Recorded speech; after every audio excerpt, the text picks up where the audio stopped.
അങ്ങനെ നമ്മുടെ നീതു സുധീഷിനോട് പറയാണ് ഹരീഷ് ഏത് നേരം അവളോട് വെറുതെ വഴക്കൂടാണ്. ഞാൻ സുഭാഷ് ഏട്ടനെ കണ്ടിട്ട് എത്രയും പെട്ടെന്ന് ഒരു കല്യാണം കഴിക്കാമെന്ന് ഉദ്ദേശിച്ചത് ആരെങ്കിലും കല്യാണം കഴിക്കാനല്ല. എത്രയും പെട്ടെന്ന് ഒന്ന് കല്യാണം കഴിച്ചാൽ എന്നെ ഹരീഷ് കല്യാണം കഴിക്കുമെന്നേ ഞാൻ ഉദ്ദേശിച്ചുള്ളൂ. അപ്പോഴേക്കും സുഭാഷ് ഏട്ടൻ എത്രയും ധൃതി പിടിച്ചിട്ട് ഇങ്ങനെ ഒരു കല്യാണ ആലോചനയിൽ പോയി പെടുന്നു ഞാൻ അറിഞ്ഞോ. അതിന് എന്നോട് വെറുതെ ഹരീഷ് ദേഷ്യപ്പെട്ടിട്ട് എന്താ കാര്യം. ഇപ്പം ഞാൻ ഫോൺ വിളിച്ചാൽ എടുക്കൂല ഒന്നുമില്ല എന്നൊക്കെ പറയണത്. എന്തായാലും നമ്മുടെ സുധീഷ് പറയണ്ടത് നീ വിഷമിക്കാതിരിക്കുന്നൊക്കെ പറഞ്ഞിട്ട് നമ്മുടെ നീതുവിനെയും ഹരീഷിനെയും രണ്ടാളെ അടുത്തടുത്ത് കൊണ്ടുവന്നിട്ട് പറയുന്നുണ്ട്. എടാ എൻ്റെ കൈ തായോ മോളെ, എൻ്റെ കൈ തായോ എന്നൊക്കെ പറയുന്നത്. നീ എൻ്റെ അനിയത്തിയല്ലേ കൈ തായോ എന്നൊക്കെ പറഞ്ഞിട്ട് രണ്ടാളും കൈ തമ്മിൽ നമ്മളെ പിടിപ്പിക്കുന്നുണ്ട്. എന്നിട്ട് പറയുന്നത് നിങ്ങൾ രണ്ടാളും ഇനി കോംപ്രമൈസായി. നിങ്ങൾ രണ്ടാളും ഒരിക്കലും അടി കൂടാൻ പാടില്ല. വെറുതെ അടി കൂടി കളയാളതല്ല ജീവിതം. നിങ്ങൾ സന്തോഷമായിട്ട് കഴിയുന്നൊക്കെ പറഞ്ഞിട്ട് രണ്ടാളുടെ കൈയും പിടിപ്പിച്ചിട്ട് സന്തോഷമായിട്ട് നമ്മുടെ സുധീഷ് പോകുന്നുണ്ട്. എന്തായാലും സുധീഷ് ഇറങ്ങുമ്പോഴോ നമ്മുടെ ഗായത്രി ആണെങ്കിൽ വിളിക്കാൻ തുടങ്ങിയിട്ടുണ്ട്. ആ സമയത്ത് നമ്മുടെ സുധീഷ് വിചാരിക്കുന്നുണ്ട് തുടങ്ങി ഇവളുടെ ശല്യം എന്ന് വിചാരിക്കുന്നുണ്ട്. എന്തായാലും അവൻ ഫോൺ എടുക്കുന്നുണ്ട് ഗായത്രിയുടെ. എന്നിട്ട് പറയുന്നത് ഗായത്രി പറഞ്ഞിട്ട് എനിക്ക് നിങ്ങൾ അത്യാവശ്യമായിട്ടൊന്ന് കാണാണ്ട് ഇവിടേക്ക് ഒന്ന് വരുമോ എന്ന് പറഞ്ഞിട്ട് ഒരു സ്ഥലത്തിൻ്റെ ലൊക്കേഷൻ അയച്ചു കൊടുക്കുന്നുണ്ട്. എന്തായാലും നമ്മുടെ സുധീഷ് പറഞ്ഞിട്ട് ഞാൻ വരാമെന്ന് പറഞ്ഞിട്ട് അങ്ങോട്ട് ചെല്ലുന്നുണ്ട്. ആ സമയത്ത് ഗായത്രി അവന് വേണ്ടിയിട്ട് വെയിറ്റിംഗ് ആ സുധീഷിന് വേണ്ടിയിട്ട്. നിങ്ങളെ ഞാൻ എത്ര നേരമായി വെയിറ്റ് ചെയ്യണമെന്നൊക്കെ ചോദിക്കുന്നുണ്ട് നമ്മുടെ ഗായത്രി. അയ്യോ എനിക്ക് കുറച്ച് തിരക്കുണ്ടായിരുന്നു, അതെ നീ ഇപ്പോൾ ഇത്രയും പെട്ടെന്ന് ഇവിടെ എത്തുമെന്ന് ഞാൻ വിചാരിച്ചില്ല എന്നൊക്കെ പറയുന്നുണ്ട്. എന്തായാലും നമ്മുടെ ഗായത്രി പറയുന്നുണ്ട് നമുക്കൊന്ന് പുറത്ത് പോയി കോഫി കുടിച്ചാലോ എന്ന് പറയുന്നുണ്ട്. അയ്യോ എനിക്കിപ്പോൾ സമയമില്ല, എനിക്കൊരു ഓട്ടം ഉണ്ടെന്ന് പറയുന്നത് നമ്മുടെ സുധീഷ്. എന്നാൽ എന്നെ ഒന്ന് വീട്ടിൽ ഡ്രോപ്പ് ചെയ്യുമോ ചോദിക്കുന്നുണ്ട് നമ്മുടെ ഗായത്രി. ആയിക്കോട്ടെ കയറുമെന്ന് പറയുന്നത്. എന്തായാലും കാറിൽ കൊണ്ടുപോയിട്ട് വീട്ടിൽ ഡ്രോപ്പ് ചെയ്യുന്ന സമയത്ത് നമ്മുടെ ഗായത്രിക്കാണെങ്കിൽ വലിയ സന്തോഷമുണ്ട് സുധീഷിൻ്റെ ഒപ്പം യാത്ര ചെയ്യുമ്പോൾ. എന്തായാലും പോണ വഴിയിൽ നമ്മുടെ ഗായത്രി പറയണ്ടേ എൻ്റെ വൈകുന്നേരം ഇന്ന് എൻ്റെ ബർത്ത്ഡേ ആണ്, ഇന്ന് വൈകുന്നേരം എൻ്റെ വീട്ടിൽ ഗംഭീര പാർട്ടി ഉണ്ട്, വരുമോ വരില്ല എന്ന് മാത്രം പറയരുത് പ്ലീസ് പ്ലീസ് എന്നൊക്കെ പറയണ്ടേ. എന്തായാലും നമ്മുടെ സുധീഷ് ഇത് കേട്ടിട്ട് പറഞ്ഞിട്ട് ആയിക്കോട്ടെ വരാം. എന്തായാലും വീടെത്തിട്ട് നമ്മളെ ഗായത്രി ഇറങ്ങി പോകുന്നുണ്ട്. എന്തായാലും പിന്നെ കാണിക്കണതോ നിധി ഡ്യൂട്ടി കഴിഞ്ഞ് വീട്ടിലേക്ക് വരുന്നുണ്ട്. ആ സമയത്ത് നമ്മുടെ സുധീഷും നികേഷും കൂടി ഗംഭീരമായിട്ട് ഓൺലൈനിൽ ഗെയിം കളിക്കുന്നുണ്ട്. ആ സമയത്ത് സുധീഷ് പറഞ്ഞിട്ട് അങ്ങോട്ട് അടിക്കണം എന്നൊക്കെ പറയേണ്ട ഗെയിമിൽ. ആ സമയത്ത് നമ്മുടെ നികേഷും പറയണ്ട ഏട്ടാ അങ്ങോട്ട് ചെയ്യുന്നൊക്കെ പറയണ്ടേ. നമ്മുടെ നിധി ഓഫീസിൽ നിന്ന് ജോലി മാറ്റിയിട്ട് വന്നതുപോലെ അവർ രണ്ടാളും ശ്രദ്ധിക്കാതെ ഗംഭീരമായിട്ട് ഗെയിം കളിക്കുകയാണ്. ആ സമയത്ത് നിധി എടാ നികേഷ് നോക്കടാ എന്ന് പറയുന്നത്. ആ സമയത്ത് രണ്ടാളും ഗെയിം ഔട്ടായിട്ട് നിർത്തുന്നുണ്ട്. ഏടത്തി വന്നോ എന്നൊക്കെ ചോദിക്കുന്നത്. ഞാൻ എത്ര നേരമായി നിങ്ങളെ വിളിക്കണം, നിങ്ങൾ എന്താ ചെയ്യേണ്ടായിരുന്നു പറയുമ്പോൾ ഞങ്ങൾ ഓൺലൈൻ ഗെയിം കളിക്കുക ഏടത്തി എന്നൊക്കെ പറയുന്നുണ്ട്. ആ സമയത്ത് നമ്മൾ സുധീഷ് പറയുന്നുണ്ട് ഒരു ചായ കിട്ടിയാൽ നന്നായിരുന്നു എന്ന് പറയുന്നുണ്ട്.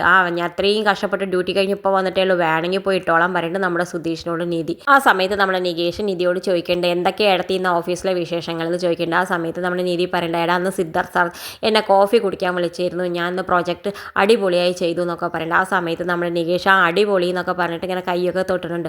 ആ സമയത്ത് നമ്മുടെ സുധീഷ് പറയുന്നുണ്ട്. സുധീഷിനത് കേൾക്കുമ്പോൾ ദേഷ്യം വരുന്നുണ്ട്. നമ്മുടെ സിദ്ധാർത്ഥ് കോഫി കുടിക്കാൻ വിളിച്ചു എന്ന് പറയുമ്പോൾ. ആ സമയത്ത് നിന്നെ മാത്രമല്ല കോഫി കുടിക്കാൻ വിളിച്ചിട്ട് എന്നെ എൻ്റെ ഗായുന്ന് ബർത്ത്ഡേ ഫംഗ്ഷന് വിളിച്ചിട്ടുണ്ട്, ഞാൻ എന്തായാലും പോവാൻ ഒരുങ്ങാണെന്ന് പറഞ്ഞിട്ട് റൂമിനുള്ളിൽ പോയിട്ട് എടാ ഇതിൽ ഏത് ഷർട്ടാണ് ഞാൻ ഇടേണ്ടതെന്നൊക്കെ നികേഷിനോട് ഇങ്ങനെ നീതി കേൾക്കാൻ വേണ്ടിയിട്ട് ഓരോന്ന് പറയേണ്ട. ആ സമയത്ത് നിങ്ങൾ ഏതാ ചട്ടോളി എന്ന് പറയുന്നത് നമ്മുടെ നികേഷ്. എന്തായാലും നമ്മുടെ സുധീഷ് അടിപൊളിയായിട്ട് ഷർട്ടൊക്കെ ഇട്ടിട്ട് സ്പ്രേ ഒക്കെ അടിച്ചിട്ട് ഇങ്ങനെ പോകാൻ നിൽക്കുന്നുണ്ട്. ആ സമയത്ത് നമ്മുടെ നീതി കോഫിയും കൊണ്ടുവരുന്നുണ്ട്. ഈ കോഫി ആർക്ക് വേണം, എനിക്ക് എൻ്റെ ബർത്ത്ഡേ ഫംഗ്ഷനിൽ അടിപൊളിയായിട്ട് ഓരോന്ന് കിട്ടും, അപ്പോഴല്ലേ ഈ കോഫി എന്ന് പറഞ്ഞിട്ട് അവിടെ വെച്ചിട്ട് പോകുന്നുണ്ട്. നമ്മുടെ നിധിക്കാണെങ്കിൽ വല്ലാത്ത ദേഷ്യം വരുന്നുണ്ട്. എന്തായാലും സുധീഷ് ബർത്ത്ഡേ ഫംഗ്ഷനും പോകുന്നുണ്ട്. ബർത്ത്ഡേ ഫംഗ്ഷന് പോകുന്ന സമയത്ത് അവൾ എത്തിയിട്ട് അവൻ ഇതല്ലേ ലൊക്കേഷൻ ഗായത്രി അയച്ചു ഇവിടെ എവിടെയെന്നാവോ വീട് ഒരുപാട് വീടുണ്ടല്ലോ എന്നൊക്കെ പറയുന്നത്. ആ സമയത്ത് ഗായത്രിയെ വിളിക്കുന്നുണ്ട്. ഗായത്രി പുറത്തേക്ക് വന്നിട്ട് നമ്മുടെ സുധീഷിന് കയ്യിലൊക്കെ കെട്ടിപ്പിടിച്ച് കൊണ്ടുപോകുന്നുണ്ട്. നമ്മുടെ സുധീഷിനാണെങ്കിൽ ഒരുമാതിരി തൊയിരക്കേടാവുണ്ട്. ഇവളിങ്ങനെ കയ്യിലൊക്കെ ഇങ്ങനെ പിടിക്കുന്ന സമയത്ത് വിടാൻ പറയുന്നുണ്ട്. പക്ഷേ നമ്മുടെ ഗായത്രി ആണെങ്കിലും അവനെ വിടുന്നില്ല. എന്നിട്ട് എല്ലാ ഫ്രണ്ട്സുമാരുടെ മുന്നിലും പരിചയപ്പെടുത്തി കൊടുക്കുന്നുണ്ട്. എന്താണ് എൻ്റെ ലവർ സുധീഷ് എന്നൊക്കെ പറയുന്നത്. ഇത് കേൾക്കുമ്പോൾ നമ്മൾ സുധീഷിനാണെങ്കിൽ വല്ലാത്ത വിഷമം വരുന്നുണ്ട്. കാരണം സുധീഷ് അങ്ങനെയൊന്നും വിചാരിച്ചിട്ടില്ല. അവൻ വെറുതെ നമ്മുടെ നിധിയെ വെറുപ്പേറ്റാൻ വേണ്ടിയിട്ട് മാത്രം ഇങ്ങനെ ഗായത്രിയോട് ഫോൺ വിളിക്കുകയൊക്കെ ചെയ്തിരുന്നു. പക്ഷേ അവളാണെങ്കിൽ ഭയങ്കരമായിട്ട് തെറ്റിദ്ധരിച്ചിരുന്നു. എന്തായാലും എല്ലാവർക്കും വലിയ ഇഷ്ടമാണുണ്ട്. എല്ലാവരും കേക്കൊക്കെ മുറിക്കാൻ നമ്മുടെ ഗായത്രി സുധീഷിനെയും കൊണ്ടുപോകുന്നുണ്ട്. ഗായത്രിയോട് പറയുന്നത് നിന്നല്ലേ ബർത്ത്ഡേ നീ മുറിച്ചോന്നൊക്കെ പറയുന്നത്.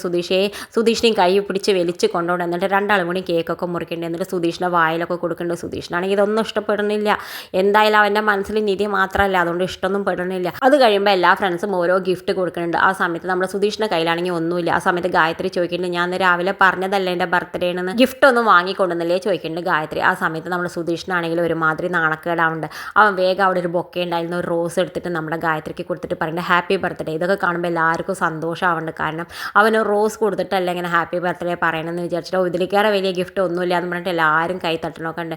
എന്നിട്ട് വീണ്ടും നമ്മുടെ ഗായത്രി അവൻ്റെ കൈ ഇങ്ങനെ മുറുകെ പിടിക്കുന്നുണ്ട്. നമ്മുടെ സുധീഷിനാണെങ്കിൽ ഇത് വല്ലാത്തൊരു അസ്വസ്ഥത തോന്നുന്നില്ല. എന്തായാലും അവൻ പറയുന്നത് ഞാൻ ഇപ്പോൾ വരാം ഗായത്രി, എനിക്കൊന്ന് റെസ്റ്റ് റൂമിലേക്ക് പോകണപ്പോൾ വരാമെന്ന് പറഞ്ഞിട്ട് അവൻ മെല്ലെ ഒഴിവാവുന്നുണ്ട്. അവൻ വേഗം ബൈക്ക് എടുത്തിട്ട് വീട്ടിലേക്ക് പോകുന്നുണ്ട്. വീട്ടിലേക്ക് പോണ സമയത്തോ നമ്മുടെ എല്ലാവരും കൂടി ഇരുന്ന് ഭക്ഷണം കഴിക്കും. കഴിക്കുന്നുണ്ട്. നമ്മുടെ സുഭാഷേട്ടനും ഹരീഷും നികേഷും നിധിയും എല്ലാവരും കൂടി ഇരുന്ന് ഭക്ഷണം കഴിക്കുന്നുണ്ട്. ആ സമയത്ത് നികേഷ് പറയുന്നുണ്ട്, ഏട്ടാ ഞാൻ ഓംലേറ്റ് എടുക്കട്ടെ എന്ന് പറഞ്ഞു. അയ്യോ അത് സുധീഷിന് വേണ്ടി കരുതി വെച്ചതാണ്, സുധീഷ് ഇപ്പോൾ വരില്ല, അവനെ വേണമെന്ന് പറയുന്നുണ്ട്. ആ സമയത്ത് അത് പറയുമ്പോഴാണ് നമ്മുടെ സുധീഷ് കയറി വേണ്ടത്. അതാ വന്നല്ലോ സുധീഷ് എന്ന് പറയുന്നുണ്ട് നമ്മുടെ സുഭാഷേട്ടൻ. ഏട്ടാ നീ ഭക്ഷണം കഴിച്ചിട്ടില്ലല്ലോ എന്ന് ചോദിക്കേണ്ട നമ്മുടെ സുഭാഷേട്ടൻ സുധീഷിനോട്. ഇല്ല ഏട്ടാ കഴിച്ചിട്ടില്ല എന്ന് പറയുന്നത്. ആ സമയത്ത് നിധി പറയും, നിങ്ങളല്ലേ ബർത്ത്ഡേ പാർട്ടി എന്ന് പറഞ്ഞ് പോയി, നിങ്ങൾക്ക് ഒന്നും കിട്ടിയില്ലേ ആകുമ്പോൾ, ഇല്ല ഞാൻ അവിടെ നിന്നൊന്നും കഴിക്കാതെ പോകുന്നു പറയുന്നത്. അവനാണെങ്കിൽ ആകെ വല്ലാത്ത വിഷമം. ഇങ്ങനെയൊക്കെ നമ്മുടെ ഗായത്രി എല്ലാ ഫ്രണ്ട്സുമാരുടെ മുന്നിലും അവനെ ലവറാന്ന് പരിചയപ്പെടുത്തിയില്ല. അവനാണെങ്കിൽ ആകെ അതെന്നെ ഓർത്തിട്ട് വല്ലാത്ത വിഷമം. അവൻ എന്തായാലും ആ പെൺകുട്ടീനെ വെറുതെ മോഹിപ്പിച്ചില്ലേ എന്നൊക്കെ വിചാരിച്ചിട്ട് ഇങ്ങനെ ഇരിക്കുന്നുണ്ട്. എന്തായാലും അവൻ വന്ന് ഭക്ഷണം കഴിക്കാൻ ഇരിക്കുന്നുണ്ട്. ഭക്ഷണം കഴിക്കുന്ന സമയത്ത് നമ്മുടെ ദോശ വേണോ കൂട്ടാൻ വേണോ എന്നൊക്കെ ചോദിക്കുന്നുണ്ട്. നമ്മുടെ സുധീഷാണെങ്കിൽ ഒന്നും ശ്രദ്ധിക്കുന്നില്ല. അങ്ങനെ ശ്രദ്ധിക്കാതെ അവൻ വലിച്ചു വാരി ഇങ്ങനെ ഭക്ഷണം കഴിച്ചുകൊണ്ടേയിരിക്കണം. അവൻ എത്രമാത്രം കഴിക്കണമെന്ന് അവൻ തന്നെ അറിയില്ല. ഏട്ടാ അത് തരൂ, ഒരു ദോശ തരൂ വെച്ചിട്ട് ഇങ്ങനെ വലിച്ചു വാരി കഴിക്കുന്ന സമയത്ത് എല്ലാവരും നമ്മുടെ സുധീഷ് ഏട്ടനെ എന്താ പറ്റിയേ, ഇങ്ങനെ ഒന്നും അറിയാതെ ഇങ്ങനെ കഴിച്ചുകൊണ്ടിരിക്കേണ്ടല്ലോ, എന്താ പറ്റിയെന്ന് ഇങ്ങനെ എല്ലാവരും നമ്മുടെ സുധീഷിനെ തന്നെ നോക്കിക്കൊണ്ടിരിക്കുന്നുണ്ട്. ഇത് കാണിച്ചുകൊണ്ടാണ് ഇന്നത്തെ പ്രൊമോ അവസാനിക്കുന്നത്. ഇതുപോലുള്ള പ്രൊമോ വിശേഷങ്ങൾ നിങ്ങളുടെ മുന്നിൽ എളുപ്പത്തിലെത്താൻ ഈ ചാനൽ ഒന്ന് സബ്സ്ക്രൈബ് ചെയ്യാൻ മറക്കരുതേ.